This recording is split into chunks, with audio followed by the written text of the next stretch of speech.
Hello and welcome to episode 3 of the Kilbride podcast. Daniel Bowers here with David Craig as always. Thank you very much for joining us, and if you're wondering about the slight change of surroundings for this episode, we are in the committee room here at the Kilbride Sports Club, and so we've got lots of Kilbride rugby memorabilia surrounding us here, and again thank you to the sports club for allowing us to use their facilities to record the podcast.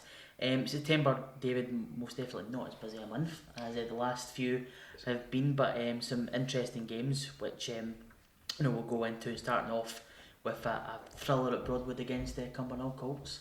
Yeah, and then we touched on this in the last episode. It's never an easy place to go, and at that point Cumbernauld were the only team that had beaten Kelty in the league, so the fact that they still are the only team that's been Kelty in the league, and so it's never going to be an easy game. And I was joking with the Cumbernauld media team when the game was going on. I was end to end. I was like, "Do you think this will finish 4 each?" She was like, "If not 5 or 6." You know, it was such an open game, and it was a real throwback end to end, and both teams try to score each other. And a draw was a fair result. I mean, it could have been anything. Either team could easily won it. East Kilbride got stuff off the line, some great saves. They took their goals really well, created chances, and they'll give me some good saves. So yeah, it was a real good game for neutral. Unfortunate for us though, it's 2 drop points. Yeah, difficult game as you say, and not the ideal result for the team. Then it was on to more cup action away at Leith Athletics, our Challenge Cup, and a chance for the team to put that Cumbernauld Colts game behind them, and a 5-1 win for East Kilbride that day, and a good result, good performance. Yeah, that day was business as usual, and games like that are all about just being professional, get through to this round, as we've touched about in the previous podcast. So to be up to 0 at half time and then get that third goal just in the second half, kill the game, and then it takes all the pressure off, and then you can just go play football. And to win out 5-1 winners away from home is a great result, and we're in the next round of the cup and looking to try and retain our trophy. Absolutely, 2 for Peyton, Winter and McGrath also got in on the act on that one as well. And then what was eventually not originally supposed to round off the month, but did, as we'll touch in just a second, back at K Park to play Berwick Rangers, who of course have just come down from League 2. They've not made a particularly great start to the season, but it was always going to be a tough game, and it was a really big win for the team, 3-2. Yeah, I mean, well, it's something we touched on, like the problems of playing in the Betfred, especially for non-league sides. So obviously ourselves and Berwick took part in the competition this year, and both have had not the best start. Drop points have been dropped, so it's a big game for both teams, because all of a sudden you can afford to drop points, but if it starts becoming the habit, all of a sudden the rest of the teams keep maintaining their winning starts, your Bonnie Riggs and your Kelties, and all of a sudden a gap starts to appear. So it was a really important game, and to be honest, it couldn't have started much worse. I think Berwick literally scored straight from kick-off in about 40 seconds, so we didn't make it easy for ourselves, but the team settled well and played some good stuff and came back and went 3-1 up. Then Berwick pulled one back and make it a wee bit nervy, but guys go to the finish line, and it was a big 3 points. Yeah, really big 3 points to round off the month. We're supposed to have Spartans here at K Park on Saturday, just gone by, but Spartans had a round 1 Scottish Cup replay to deal with against Devonville, so that game was postponed. We don't know when that game will now be played yet, maybe quite a far bit in the future before that game does get played. But not the best month maybe in terms of league results with that draw at Cumbernauld, but really good to finish it off, I think, with the 3 points. Well, yeah, I mean, it's all about momentum. So won the last 2 games, and then we're coming up, as we're going to touch on, a very big month. Yeah, absolutely. Very big matches, and yeah, it's just to win the 2 matches to give us a wee bit of momentum. Couple of new signings coming in, hopefully they can gel and we can take a real step on and go forward. So that was September, and as you say, we'll look at October in a few moments' time. Really busy month ahead, and some big games coming up which we'll get our teeth into just a second. Let's move on to our goal of the month competition. We had 4 for you to choose from in September's, or should I say August's offering rather, and it was actually a tie. Craig Malcolm's goal against Vale of Leithen and Paul Wood's strike against Edinburgh Uni, both getting 32% of the vote, so it's a tie this month. Congratulations to both Malky and Woodsy, and let's take a look at those 2 goals now.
So Malcolm Woods' goal there, tying this month's goal of the month. And now let's take a look at the options you have to vote for in September's goal of the month competition.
So for our second big interview, myself and David had the chance earlier on today to sit down with Keeling Gibbons, who has just returned to the club for his second spell. It was a fantastic interview.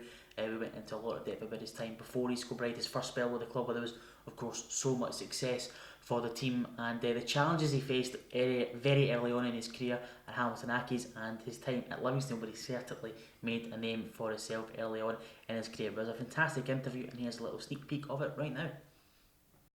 So that experience comes to an end, and it's, you know, you move on then to Livingston under Mark Burchell. How did that all come about for you? Well, obviously, I was still on a high that we'd just won the league at Aberdeen, under 20s league, which was the first time they'd won it in 25 years or something. Was a captain, so Mark Burchell actually came to the last game of the season. We played Hibs at Spartans pitch, funny enough. Oh, right, okay. That's what it was held. And I actually remember playing, and I'd done alright the first half, but as I said, I'd just been told I was getting released. So I came for the buzz of winning the league, being captain, to getting released, where in football I don't really get too high with the highs or too low with the lows, which is probably the best thing I could ever say to anyone coming through, because you probably get more lows in football than you will highs. So he came to the Hibs game, and luckily I'd seen enough that he'd phoned me straight after and was like, look, we know you're getting released, like, we'd be really interested to offer you a contract. Obviously I had a few other things there. Stranrad came in, Ian McCall offered me a trial. The other two had offered me a deal, but Ian McCall offered me a trial at United. So as I said, I went and looked at every club because I wanted to see where I would enjoy it the most. Yeah. Mark Burchell just sold it for me. See, he told me I'd play every week in the Championship. Rangers and Hibs were in the Championship. Yeah. That I was like, see, playing a game in front of that atmosphere, in front of the crowds. That's what you dream is. That's a no-brainer, yeah. So went and took that opportunity, and it was honestly, it was really good. Like, playing every week in the Championship was a really tough league, and obviously we'd went through the financial trouble. Well, they'd went through the financial trouble a year before, so the squad was kind of made last minute, but it was still a right good group of boys and that. And were you literally straight into the team? Straight in pre-season, straight in the team, and then never lost your place? Aye, straight in. That's what I said. It was only until he got sacked. Right. He got sacked at Christmas time, where ultimately the boardroom gets to decide the decisions. Yeah. Whether players agree with it or not, it's nothing to do with us. But he'd got sacked, and his assistant took over, Davy Hopkin, and it was one of the ones. He'd offered me a new contract. Yeah. However, it was one of the ones that would have been substantial. Substantial, are they what? I think it is, mate. I thought you went to school. We'll go that. Would it be substantial in later life, like as you're growing up? Yeah. And I took that opportunity to go, look, I'm going to take a back step, go part-time and start an apprenticeship or something, try and use the academics that I had. Going back to when you first broke in, Mark Burchell famously came out with the line, Keeling Gibbons could play Can't for even Scotland. get a game, right? Had to be reveals. Keeling Gibbons could play for Scotland one day. How did that come about then? It was off the back of the Rangers game, wasn't it? It was after the back of a Rangers game where all sorts went on. As I said, I was 20 years old, and to be fair, I didn't even realise how bad it was at the start. I remember Mark Burchell saying, last 15 minutes and you've got a chance here, because Old Firm are renowned for starting off quick and putting you out of sight. And we'd already played them and were 3-0 down after 15 minutes the first time we'd played them. So I remember the ball going right, the doer skips in one, skips in two, and he's taking a heavy touch, and I'm like, I'm going to smash the ball, smash everything away, and set the tone for the game. Ultimately it was too quick for me, he's moved it, but as he's moved it, he's went over his ankle, and as he's went over his ankle, I've clattered his ankle. Came out after the game, my phone was red hot, and I'm like, what's going on here? Like, I know I was playing, but I didn't think anything like that. It was death threats a lot, which a 20-year-old, as I say, for a tackle, it was mental. However, I could accept these things because I'm quite thick-skinned. It was more so my mum that, I think any mum's the same, where that's her boy, and she was a wee bit getting upset with things like name calling. I'm like, Mum, like, let's be honest, like, there's people getting called a lot worse than me out here, like, you know what I mean, at least they know who I am. I was buzzing that they knew who I was. I was going, at least they know who I am, like. Your name was in the phone in for a week. So Mark was obviously on the phone in. Yeah. And fans were obviously phoning in, and I was the talk of the show, just getting absolutely roasted, like. And he'd obviously try to stick up for me and said, look, this young boy, he could play the rest of his life in Scotland, and you never know where the potential might lead to. It might lead to an international call-up. Obviously, journalists then get a hold of it, and they're like, he's getting called up for Scotland, which has never happened, still waiting for it, you know what I mean? Steve Clark's watching, and Burchell was quite adamant in his defence of the situation. What was it like to have the manager be so, not defensive, that's not quite the right word, but, have just come out and said, you know what, this is a young boy, it's a mistake, it wasn't a mistake, but, these things happen, and we never went out to hurt the player, we never did anything like that. Must have been good to have your manager, especially on a national radio phone, and back you up like that. No, 100%, like the backing from himself and even the fans. Like, I remember the next game we played Queen of South away, and I came up the tunnel and the fans are singing my name, and like so that gave you it goes two ways, doesn't it? I gave you a buzz straight away. That thing is, and still to this day, the best game I've ever played in my career was Rangers at Livingston. The next time we played them, because I was so up for it that. Oh yeah. I was so up for it that everything was like, every time I touched the ball I was getting booed. I loved that. I loved that. See, like things like that. I would happily have that, because see if other opposition fans hate you, you're obviously doing something right. Aye, totally. So of course we've got a crossbar challenge feature on the podcast this season, and we're going to show you now an example of what we're going to be doing with the youth teams this season. Now this is going back to 2014. Our 2001's team took part, and it has gone and turned into a viral hit. It's been viewed over 16 million times on YouTube. It's been seen all over the world. It's a great example of just what we're going to be doing this season. So here's a chance for you to look at it now if you haven't had the chance to check it out. Jamie Robb, aka Ronaldo.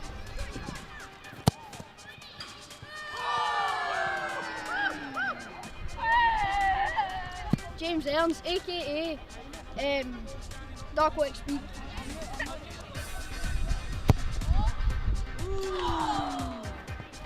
Zach Lindsay, striker.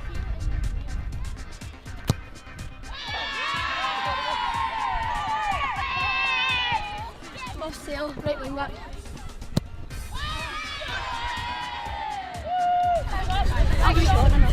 What are you like, mate?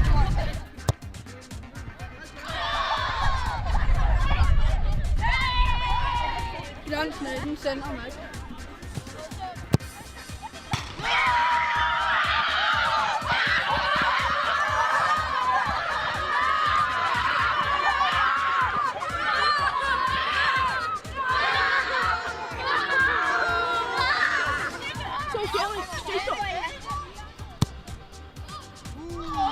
Kerry Elliott, striker.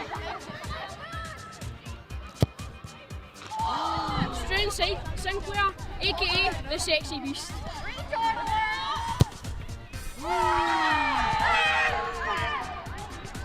Keeling Gibbons, left back in the changing room.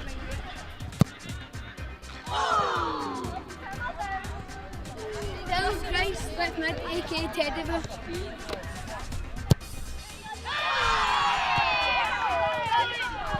Michael Keeling, right wing.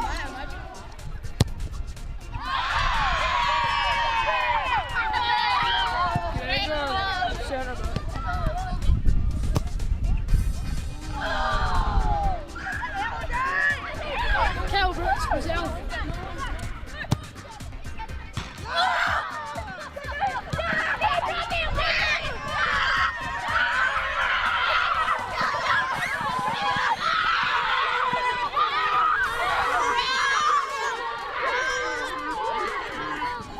Foster, Napoli striker.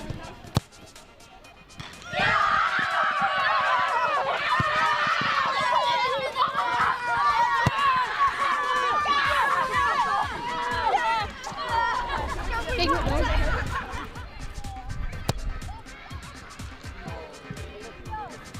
Ian McGillop, centre back.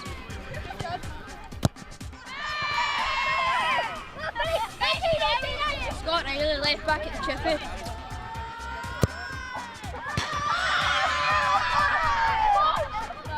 Andy Taylor, head coach, and the best looking coach at Kilbride.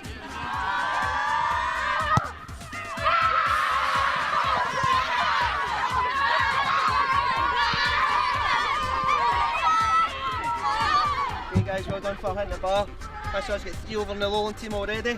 Well done boys.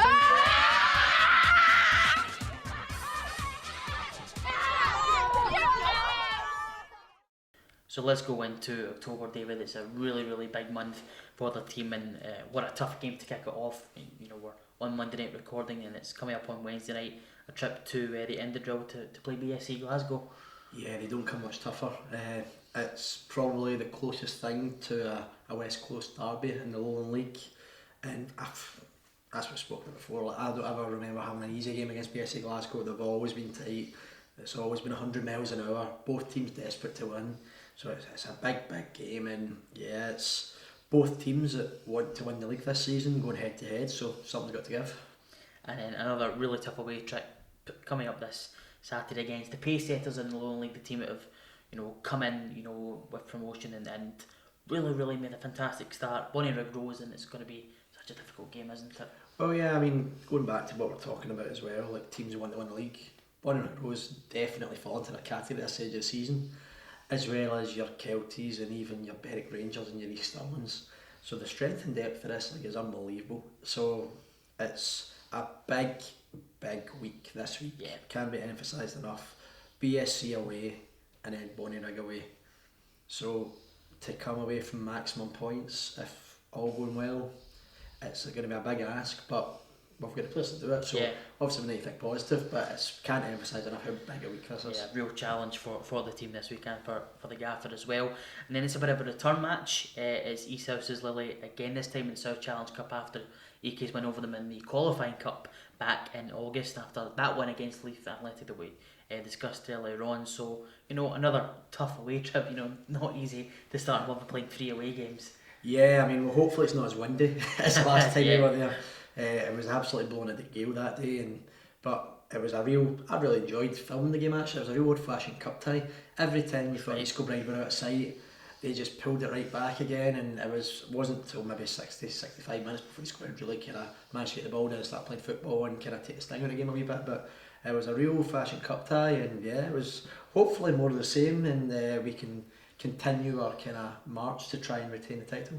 And it's the start of the Scottish Cup journey for EK this season as Lowland League champions, entering in the second round instead of the first, and a home tie, which I'm sure would have been a delight for everybody involved with the club, against Gretna 2008. As draws go, it's a good draw for the Kilbride. The only thing you can ask at this stage of the competition is a home tie, because it makes such a difference, because when you're travelling away from home advantage plays such a big part in these cup ties, because the Scottish Cup, everyone wants to be a part of it. So if we were away to Gretna, the full town's turning out to support Gretna. Yeah. Do you know what I mean? So hopefully we get a good crowd at K Park, we're professional on the day, negotiate a potentially tricky tie and get into the next round, because that's what it's all about. And everyone's dreaming of maybe repeating what we've done in 2015 and maybe play Celtic again. Yeah. Maybe playing a Rangers or Aberdeen, Hibs or Hearts or something. That's the dream of all the fans. So hopefully we can negotiate these early rounds, wee bit of luck, hopefully get a few home ties, and it all starts with Gretna. Certainly does. And then to finish off the month, another home game at K Park, back in the Lowland League with Stirling University come to visit. Never an easy game. The uni teams, traditionally it's always when he's got his Bowie teams. Yeah. Looking over the last couple of years, it's Edinburgh Uni and Stirling Uni are the teams that always seem to take points off us, and they've always been well drilled, well disciplined, high levels of fitness. So it's one of the games where we need to again show up, play football the right way, and it's not going to be easy, but if we want to retain a title, it's games we need to win. Yeah, absolutely, no doubt about that. And speaking of the table, let's take a look at that now. Not any change whatsoever really for East Kilbride, except in their points total. They've only, of course, gained the 4 points over the course of the month with that Spartans game at the weekend just there being called off. But they have narrowed the gap at the top of the table, only 6 points now behind Bonnyrigg. It was 8 at the start of September, so that's certainly got to be a positive for Stuart and the boys. But it's so close in that top half of the table, as you're alluding to. It's be such a tight season, and the next 2 weeks are really going to be just massive, aren't they? Well, yeah, and then you're forgetting even civil service strollers have had an unbelievable start to the season. I mean, it's they're again, when they played us at K Park, they were very well drilled and they were excellent, and they're in the mix as well. So it's there's nothing separating anywhere from around 10th up just now. Very, very tight. A lot of good teams with a lot of good players. So yeah, it's one of those, a good week or a bad week could swing it. So obviously we go to the pace setters on Saturday. It's going to be a huge, huge game. Absolutely. Bonnyrigg, as I say, still top of the Lowland League at the end of September. 9 games played, they've got 22 points. Kelty just a point behind them, but they've played a game less, as have BSC Glasgow on 19 points. Civil Service Strollers, as you talked about there, David, on 17. East Stirling on 16, as are East Kilbride, who sit in 6th place at the moment. Caledonian Braves not quite having the best month, they've fallen down to 7th, a point behind East Kilbride, and Spartans also on 15. Down at the bottom it's Gretna, who are really struggling, no wins yet at all this season, just the 1 point for them. So you could look at that cup tie in a few weeks' time.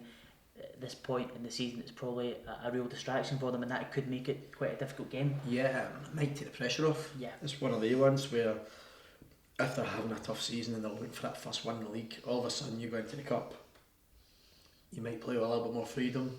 The adrenaline of playing in the Scottish Cup and knowing that getting through in the next hat could result in a big tie, and it's not going to be easy, but on paper it's a good draw for East Kilbride. Absolutely, and it's certainly one to look forward to, as we say, a huge month for the club coming up. Those 2 big games over the next few days, BSC and Bonnyrigg Rose, we really could shape how things look for the rest of the season. So that is just about going to do it for us here on this month's East Kilbride podcast. Thank you very much again for joining us. As always, thank you very much to the Sports Club for allowing us to use their facilities. And if you're here at K Park for a game, the bar here in the Sports Club is open before and after matches. It's open to both home and away fans, so you can check that out if you're up for a pint before or after. And also a shout out for the East Kilbride Supporters Club on Facebook, who throughout the season are looking to run buses to East Kilbride's senior away matches. So for all the information, it's onto Facebook for you, and the East Kilbride Supporters Club group for that.